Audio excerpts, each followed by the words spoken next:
Hello guys, how are you? I'm Hardeep Singh. Welcome back to your own YouTube channel. IELTS updates and recent exams. For more updates related to recent IELTS exam writing test topics, listening, reading, practice test, and speaking, you got guesswork. Please, guys, participate in everyday listening and reading practice test to achieve your desired band score in your actual IELTS exam. Please hit the like and subscribe button. Press the bell icon for the upcoming notifications. Don't forget like, subscribe and share my YouTube channel and my Facebook page, IELTS updates and recent exams. Part 1. You'll hear customer talking to a sales assistant about placing an order with the store. First, you have some time to look at questions 1 to 4.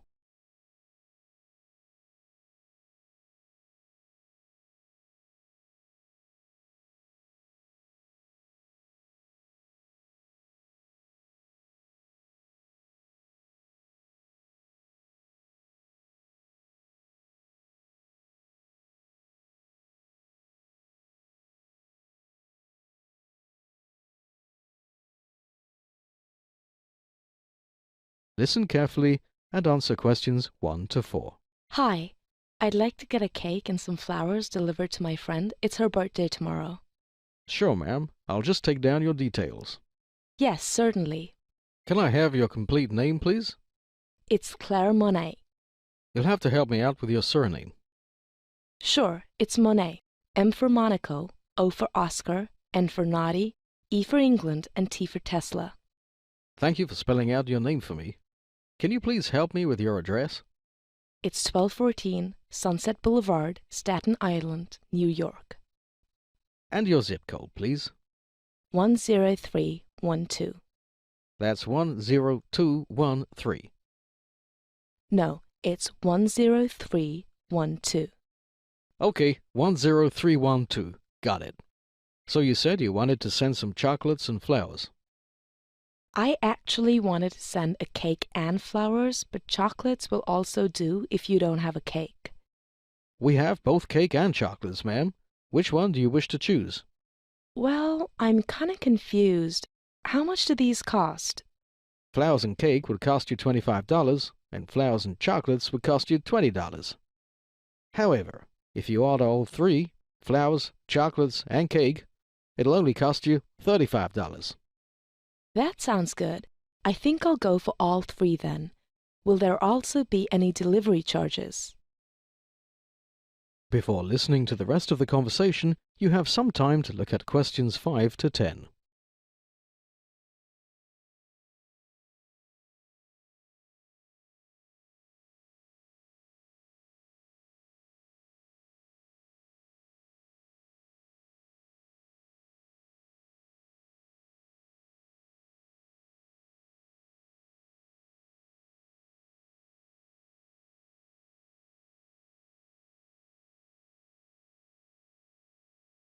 Now listen and answer questions 5 to 10. Is the delivery to be made in Staten Island? No, it has to be made in Manhattan. Then there will be a nominal delivery charge of $9. Okay, that's fine, I suppose. Do you want to write any message on the cake? Yes. Please write Happy Birthday, Beth. That's my friend's name. Okay. How would you like to pay for these? Can I pay by credit card? Of course, that's fine. Can I have your credit card number, please? It's 5143 5143 6775. 6557. No, 6775. Right. 6775 8954 8954 1119. 1119. So that was 5143 6775 8954 1119. Yes, that's correct. And is it your name on the credit card? No, it's actually my husband's name. It's Chris. Chris with a K. So that's CH. No, you didn't hear me. Chris with a K. That's KRIS. Oh, sorry. Got it. And is the surname Monet? Yes, it is. Finally, can I have your phone number, please? It's 9875463221. That's 978. No, it's 9875463221. Yes, got it. Are there any special instructions for the order? It would be great if you could get these delivered between 3 and 5 p.m. tomorrow, since Beth won't be home then. I want her to get a surprise when she gets back home. Sure. I have made a note of your request. We'll deliver your order between 3 and 5 p.m. tomorrow. You'll get a message on your phone once your order has been delivered. Thank you so much. You're welcome. That is the end of part 1. You now have half a minute to check your answers.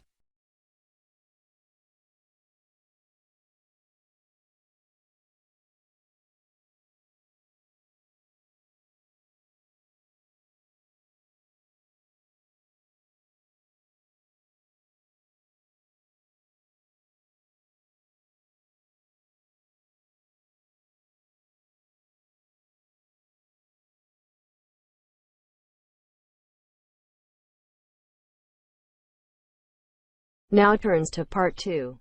You will hear an academic expert talk about how to select electives at a business school. First, you have time to look at questions 11 to 14.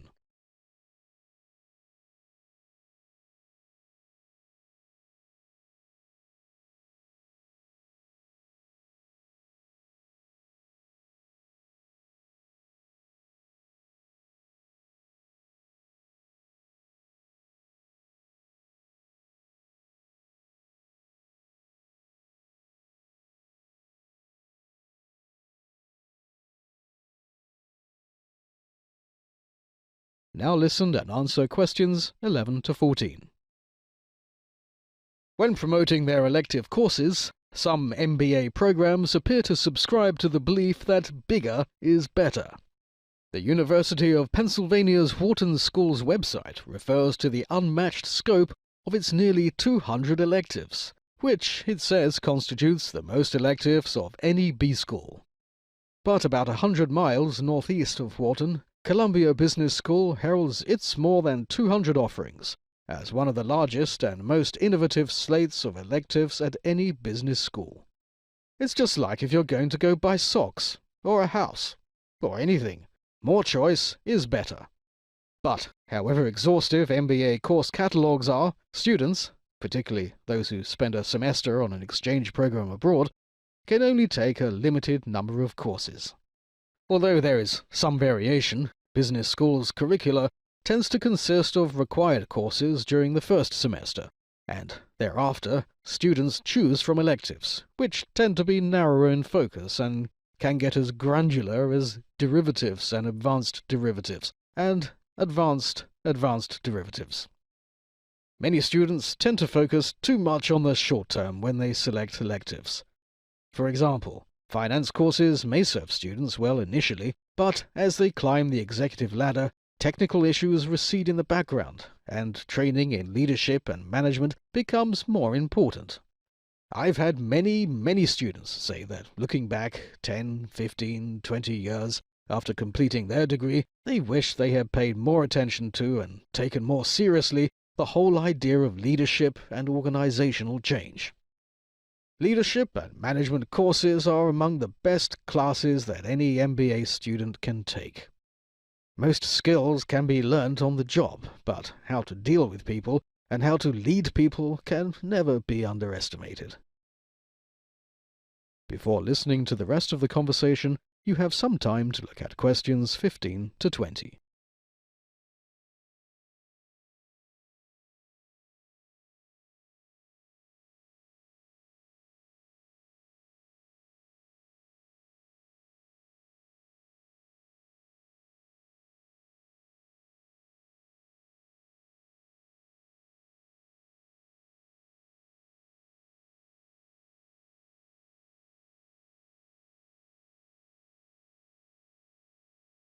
Now listen and answer questions 15 to 20.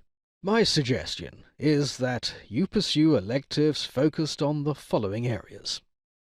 The first in my list is globalization. Because most US MBA programs still approach business education from a very US-centric point of view, I always encourage business students to take elective courses that expand their geographic scope. Those electives might include global management, global technology management, and international legal and regulatory compliance. Second is presentation skills. A course on presentation tips is so important that it should be a requirement for all MBA students. Students can benefit from learning these skills in the classroom, which is a lower-risk environment than the business world, and where they can observe classmates and receive feedback. At number 3 comes ethics. Students would be wise to take courses in ethics. I fail to understand how so many top business programs can still be ambivalent about formally and aggressively addressing business ethics. Whereas companies used to subscribe to the old paradigm that all was well and good in business if shareholders were happy and no laws were broken. The new direction is about professionalizing business practices and considering more ethical ones. Fourth on my list is non-profit management. Even students who aren't necessarily considering non-profit management as a career choice can benefit from coursework in the area of fundraising and non-profit finance. Non-profit management training equips people to do as much, if not more, with less, which is a great skill to take into smaller companies or entrepreneurship. Budding entrepreneurs might also consider enrolling in an elective course like Founder's Dilemma at Harvard Business School. This course teaches everything about starting a company, from how to convince a significant other to support one's entrepreneurial ambitions, to how to decide whether to launch a solo venture or a larger company. Taxes and business strategy can also be an interesting choice of electives. Although these are not generally considered a must-take class, they can help aspiring entrepreneurs better understand things like tax write-offs. I hope this talk helps you in some way as you decide which electives to take up in the next term. The end of part 2. You now have half a minute to check your answers.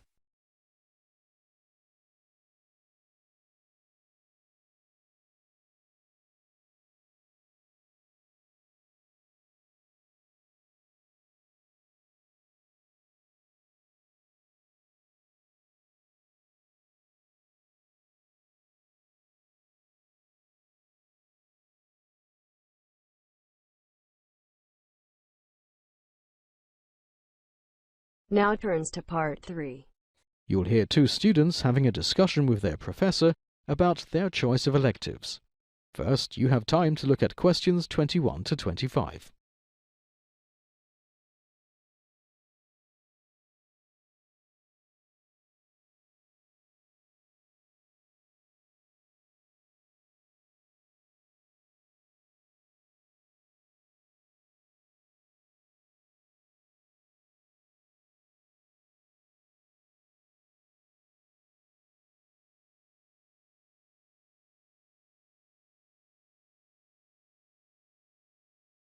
Now listen and answer questions 21 to 25. Who is it? Ah, Robin. It's you. And Fiona is also there with you. Come in, both of you. Hello, Professor Larry. Hello, Robin. Hello, sir. Hi, Fiona. What brings you guys here? We were wondering if we could talk to you for a moment. Sure. Do you need help with something? We were applying for scholarships and we needed your advice on which ones to apply for. The scholarships, right. So, which ones do you guys have in mind? Well, I was thinking of applying for the Global Immersion Scholarship, since it will provide me with the opportunity to travel abroad. And I'd like to apply for the Whittaker Award to pursue further research in particle physics. All right. I'm sure you are aware that there are certain criteria that need to be satisfied for you to be eligible to apply for these awards. Let me quickly check the awards handbook. Here it is. So, Fiona, you said you were looking at the Global Initiative Scholarship. The Global Immersion Scholarship, actually. Right, here it is. The first condition is that you have to be in the 3rd year or 4th year of college, which you are, so that's fine. Okay. and you have to rank among the top 5% of your class in the final semester exams. But we won't know that until after I take the exam, so should I apply for the scholarship after the exams then? No, I suggest that you apply for the scholarship as soon as you can, since the deadline in any case is June 25th. No, sorry, it is June 29th. You can submit your application before that date and send your examination score later. That makes sense. Are there any other criteria? Yes, there's one more criteria. It says you should not have taken any other grants in the past 2 years. Oh, that's a problem because I did receive an academic scholarship a year back. You are in luck. Academic scholarships are exempted from that stipulation, so you can still apply for this scholarship. You'll also need 2 referees to vouch for you. Can I request you to act as a referee, sir? Sure, I will be happy to do so. Great, and I'll ask Dr. Miller to act as the second referee. I'm sure he'll gladly write a recommendation for you. Thank you, sir. Before listening to the rest of the conversation, you have some time to look at questions 26 to 30.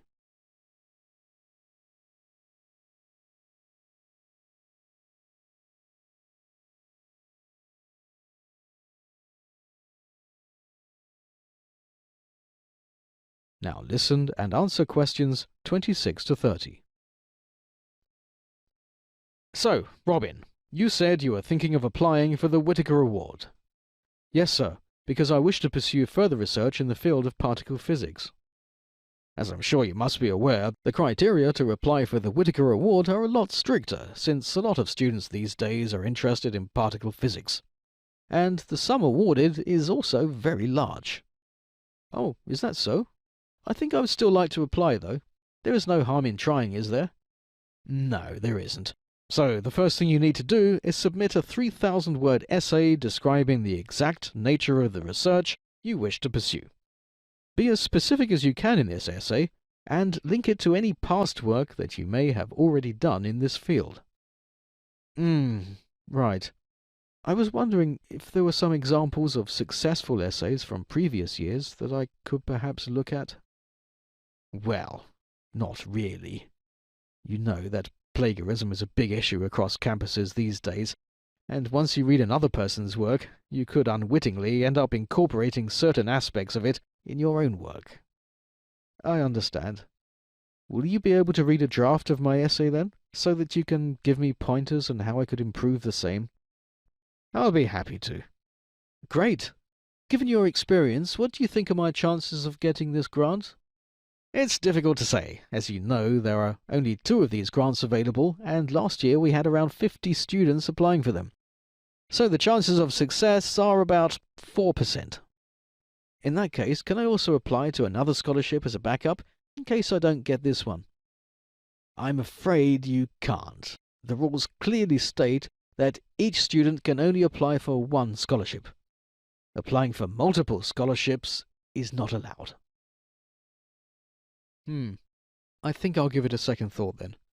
I'm really keen to apply for this scholarship, but the thought of not ending up with any scholarship worries me a little. Can you please tell me what is the last date to apply for this scholarship? Sure, it's right here somewhere. Got it. It's June 20th. No, sorry, July 20th. So you have some time to make up your mind. Thanks. Do you have any last piece of advice for me? I have some advice for both of you, so Fiona, you two listen carefully. Yes, sir. Make sure you submit a typed application and not a handwritten one, since it is very common for translation errors to occur when reading handwritten text. And make sure that you mention some unique quality about you that distinguishes you from the rest of the applicants and makes you more deserving of the award. Thanks for that advice, sir. We will keep that in mind. We most certainly will. Is there anything else I can help you guys with? No, sir. Thank you for your time. You've been a great help. The end of part 3. You now have half a minute to check your answers.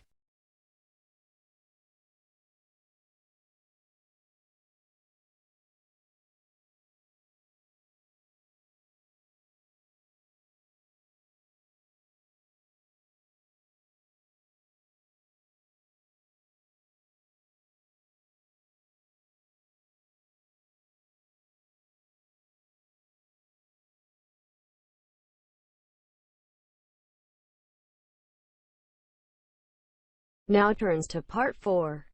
You will now hear a talk on the connection between emotions and science. First, you have time to look at questions 31 to 40.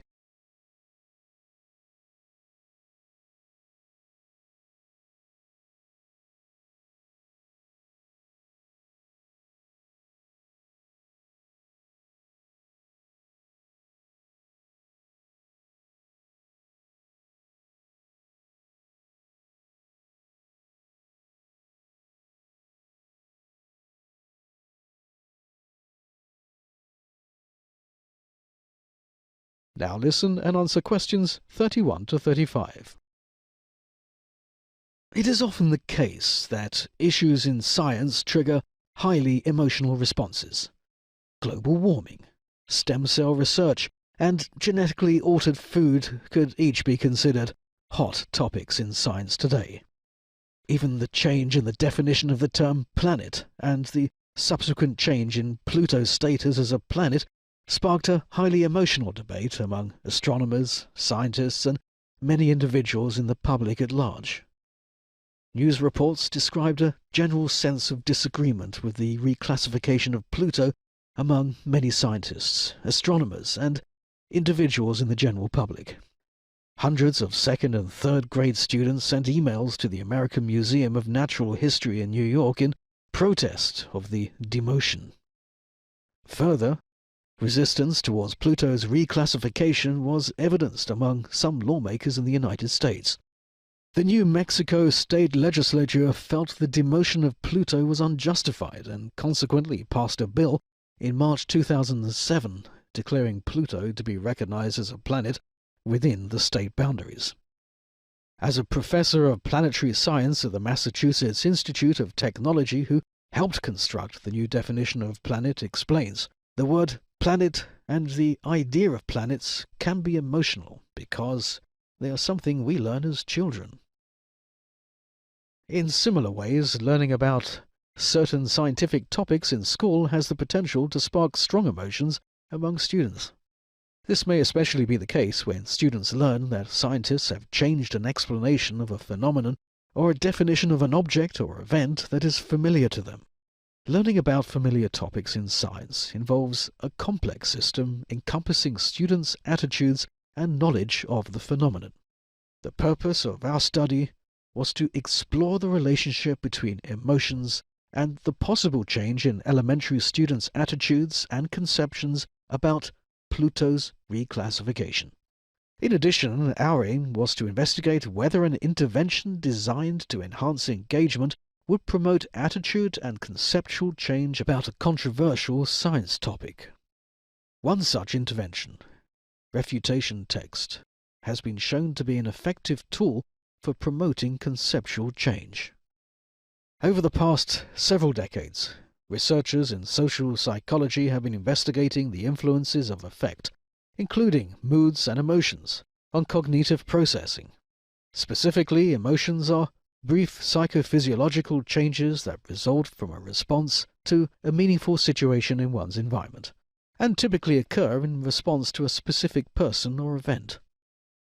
Emotional responses are quick, automatic, and can occur unconsciously and are powerful influences on how we think and interpret events.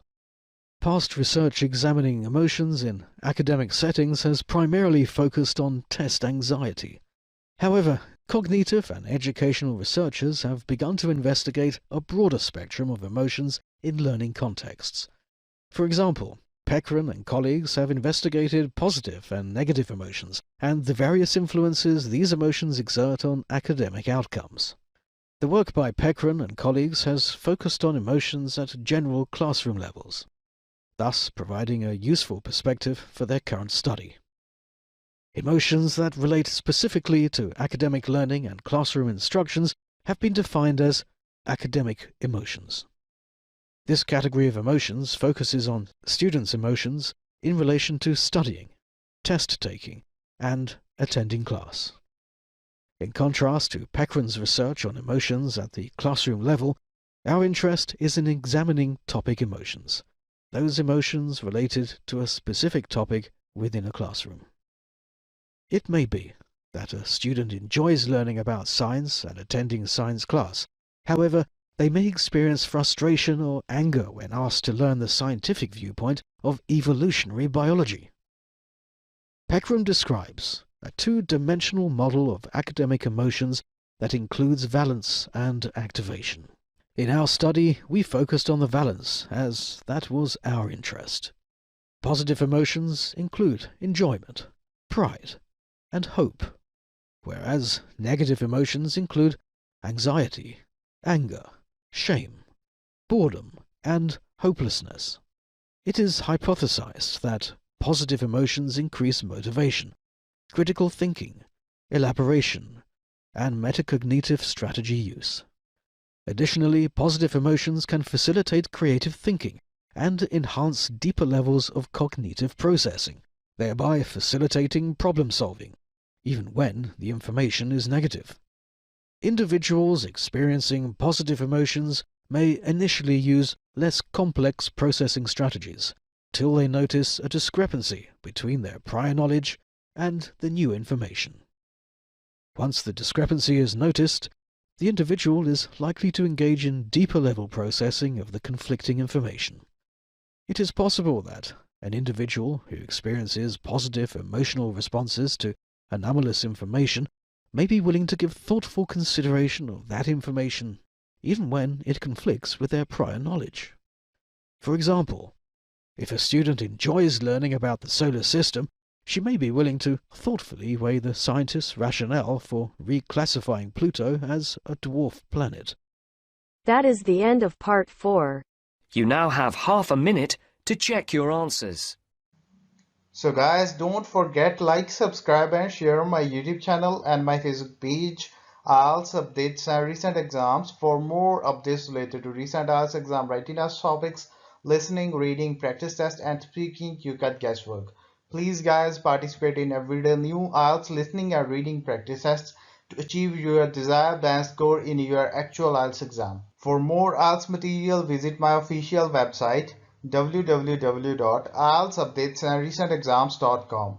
The link is given below in the description. If you need PDF files of latest IELTS material, then please join my Telegram channel. So guys, please write your score below the comment section. Again, thanks for listening. God bless you all guys. Stay tuned, stay safe.